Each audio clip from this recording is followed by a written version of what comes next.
Today is going to be a topic on the problem of evil.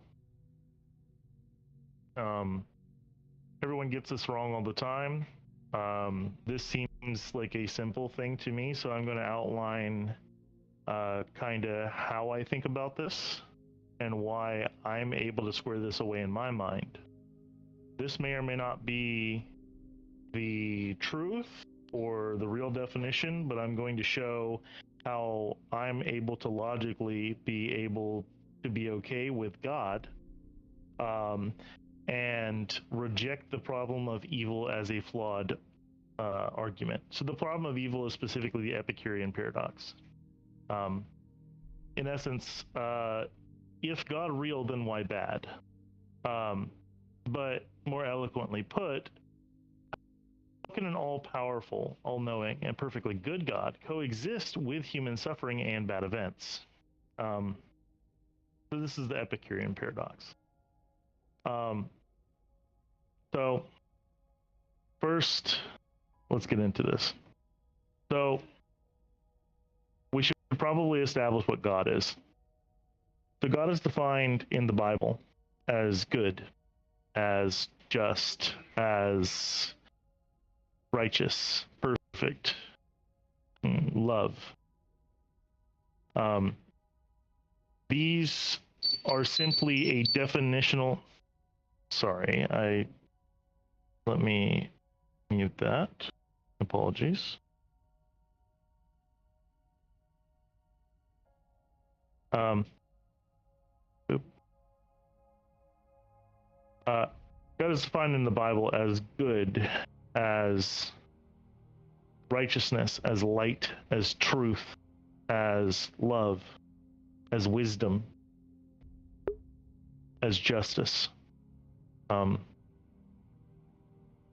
This is an important distinction to make because the problem becomes that we are having a divorcement in our thinking from philosophical definitions to theological definitions.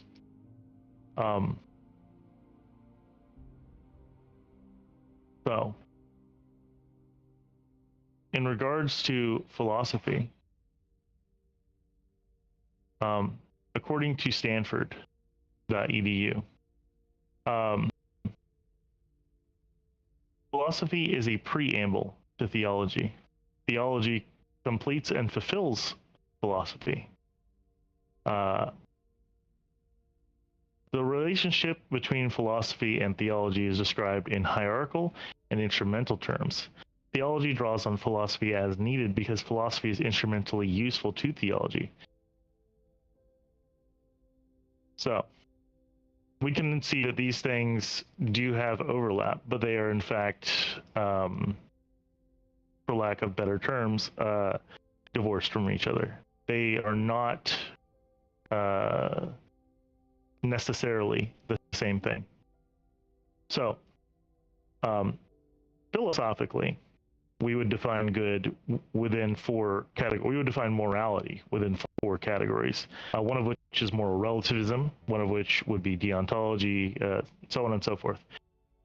Theologically, within the Christian theology, there is one good definition, that is God. Okay, so we have an understanding that we're going to be working in the theological realm here, which is basically what does it mean for God to exist in the Bible? And we're not going to be going outside of that except as needed to illustrate a point. But this will line up back with the theology as we established. The next thing that we have to do is we have to define what evil is. So, evil is not a physical sovereign substance that is manufactured by God. It is an ontological parasitic state, defined strictly as corruption, privation, or an absence of good. In Hebrew, ra or ra'ah is the most common word for evil. It appears and can mean things like bad, disaster, injurious. Yetzer hara also is in there. It means an inclination to evil. This doesn't mean like demonic forces, rather the innate human ego, self-interest, physical desires. These are things that are necessary for survival. But these are meant to be within the Jewish theology, balanced by Yetzer Hatov, which is the inclination for good. Rasha refers to wicked person, unrighteousness. It specifically implies being guilty of unjust, selfish, or oppressive actions against others. So, from this, we can understand that the evil word illustrates brokenness, dysfunction, something not working the way it's intended to. Specifically, this leads to distress and harm. In Koine Greek, or Koine Greek, however you'd like to pronounce it, the words are poneros. It's the most common word for evil. It means mischief or malice, or something that is destructive. It's malevolence that's not only bad, but does bad things. When used as a noun, it directly translates to the evil one, which is Satan. Kakos is a broad universal term for bad or evil. This is also used for sin. It infers to the intrinsic nature, not sin, evil. It refers to the intrinsic nature of something that lacks qualities it ought to have. It means to miss your mark. Kakya, often translated as wickedness, depravity, or malice, while ponros is active, kaikia focuses more on an inner disposition of ill will and a corrupt heart level condition. And then there's phaulos. This term refers to evil in terms of being worthless, base, or good for nothing. It is used to describe things that are vain or empty. And then last but not least is anomia. This translates to lawlessness or iniquity. It signifies a direct negation of law, a rebellious rejection of order. So this is what evil means. But we should also go through the process of defining what sin means, because sin, as we understand, has a relationship with evil. Let's define sin. In Hebrew, you have chet or chata, or het or chata, depending on how you want to pronounce that. The most common word, which literally means to miss the mark or to fail. There is a parable that has been used to describe this, which is that in ancient archery, this described an error of veering off course from the target. It implies a mistake or falling short. As in, the whole point and purpose of the arrow was meant to be shot into this target. To miss that means that it is missing the purpose for its existence. There is avon, which translates to iniquity. It means to be twisted or crooked or warped. And then last but not least is pasha. This is willful transgression or rebellion. This is an intentional turning your back, deliberate rebellion, betrayal to break a covenantal relationship. In the Koine Greek, hamartia means missing the mark.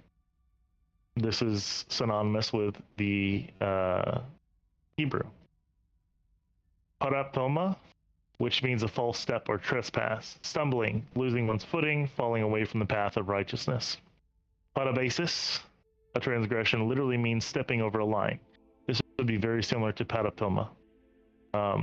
Sometimes parabasis would imply a willful violation of a known boundary or law.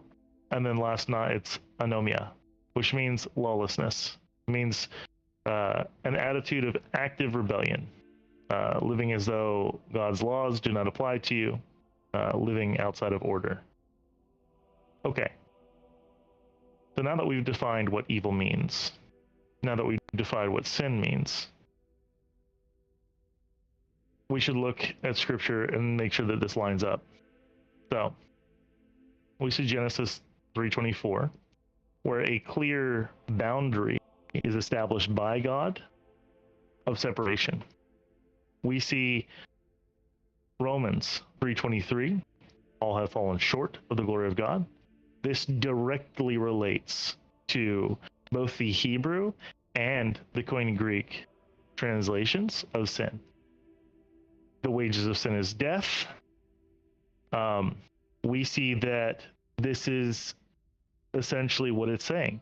This is to not be in alignment with that which is life, to fall short of life. So we can establish that by all of these definitions, as we look at these, we see that likely the best case of defining this is separation. Separate from that which is good, life, justice, mercy, peace, love. Now that we've established a baseline,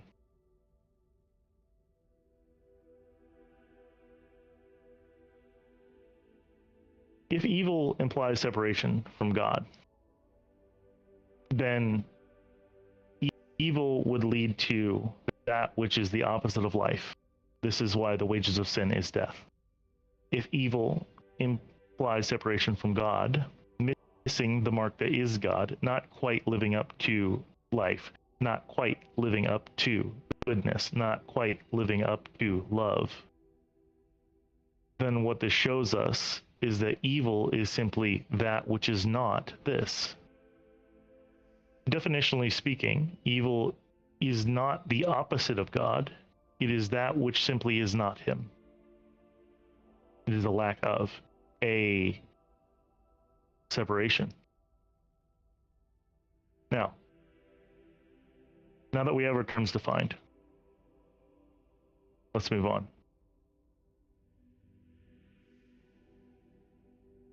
I posit to you that in order for us to understand what God is, it is important that we also understand what God isn't. This is a basic concept within the idea behind the word define. To define something, you must understand what it is and what it isn't. Experience allows us to define these things. Our ability to perceive that which is good only exists because we have the ability to perceive that which is evil. Our ability to perceive that which is beautiful only exists because of our ability to perceive that which is ugliness. High must exist because low exists in contrast. Front exists because back exists in contrast. These are basic concepts for definitions. These apply to God. I posit to you that the reason that evil is allowed is because God simply existing does not make him good. You must allow a definition to be made with that which is not you in order to define that which is you. God did not create evil. He simply allowed there to be a point where we can fathom that which is not him, so that we can understand that which is him. You must know yourself as a being. If you wish to know yourself, the first thing that you do is you understand that which is not you. I posit to you that it is likely the case that God is getting to know himself, / because of his eternal nature, has already known himself. And therefore, we are getting to know God, / because of God's eternal nature, we do know God. Hence, the problem of evil is simply explained.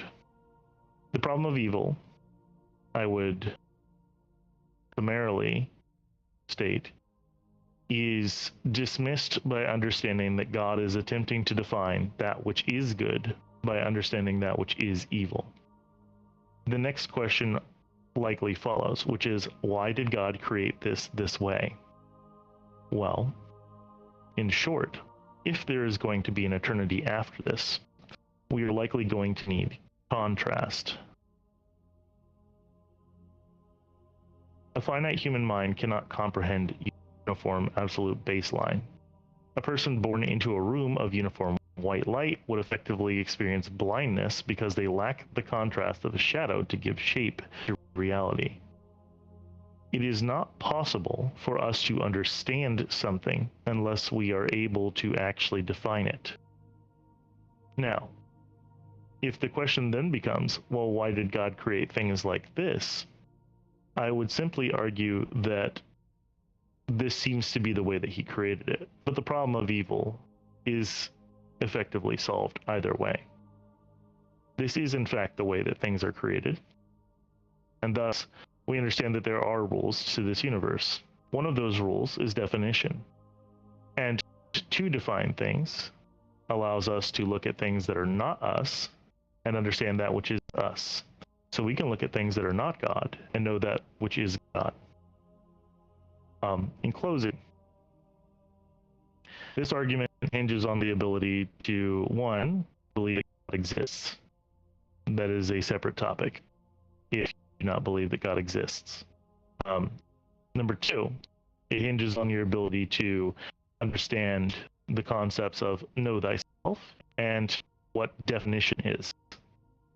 And three, it also hinges on your ability to understand theologically what God is, not philosophically what God is. Thank you for listening. Have a wonderful day.